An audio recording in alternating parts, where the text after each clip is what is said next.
All right, hey, it's Rob. And if you ever end up visiting Paisley Park, which I highly recommend, you'll walk in and see this guitar pretty much right when you walk in a big glass case.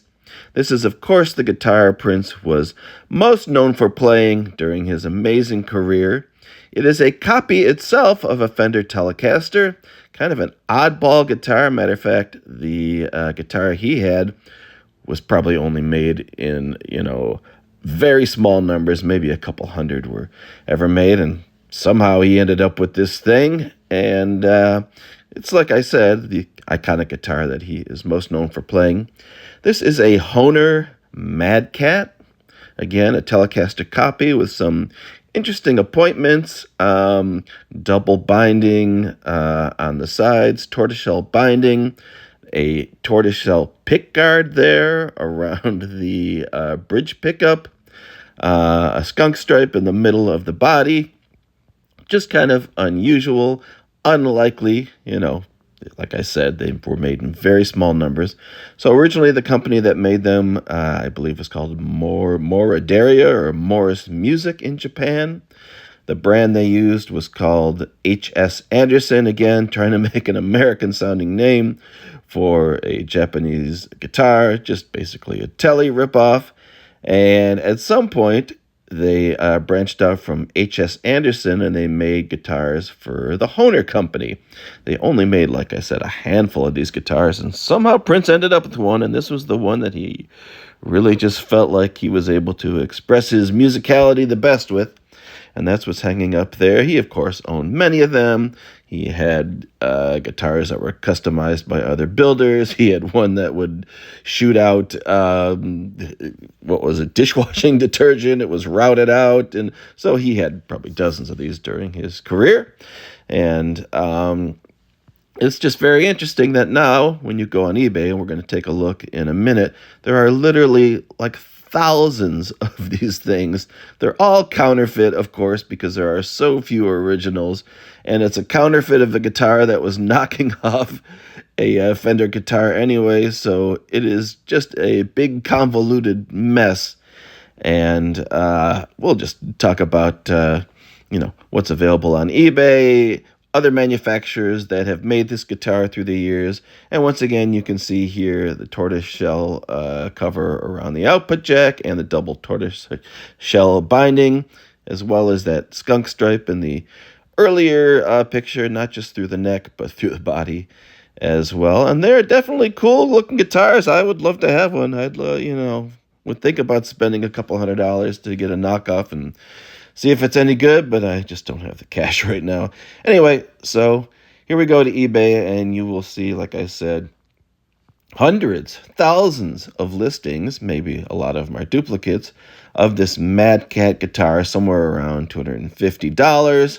Now, with the tariffs and everything, I can't believe they can actually sell them for this, or if they do sell it for that, they're going to, of course, charge you, couple $100 for tariffs and shipping and all that kind of stuff.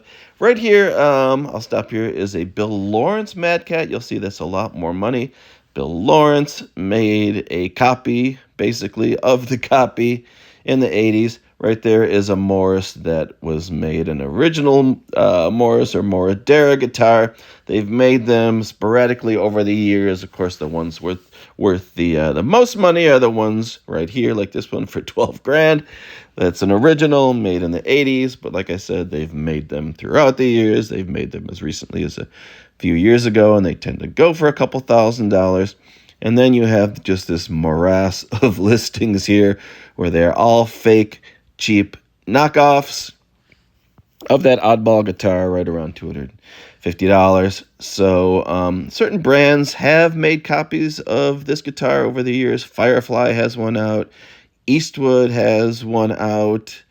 Again, Bill Lawrence had one. You'll see the listings for the Morris guitars, the Moradera versions that will go anywhere from the 80s to the last few years. There's another Bill Lawrence for a couple $1,000s. So you got a wide variety of these guitars that are available, from the cheap no-name knockoffs. There's a Firefly, not any more expensive than one of the cheap knockoffs, but at least that's a brand that's out there, making legit guitars, just cheaper end guitars.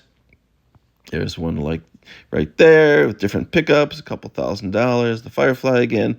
So we can just go through this forever, but basically you have a wide range of options if you want to buy one of these guitars, anywhere from the original or a reissue from Morris Guitars to the Bill Lawrence version to these cheaper knockoff things.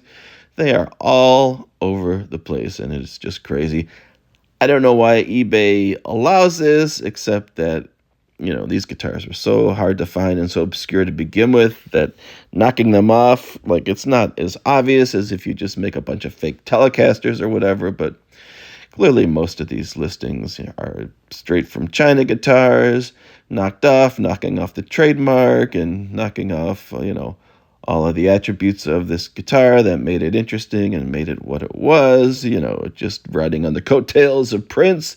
And like I said, it's not a thing you see very often, and I really would think about ordering one of these. I hate to support any kind of counterfeiter or whatever, but your other options, get into, 10 times the price, 20 times the price. Who knows how much an original, like I saw there, $12,000. I'm not surprised. There are so few of the actual original guitars from the early 80s.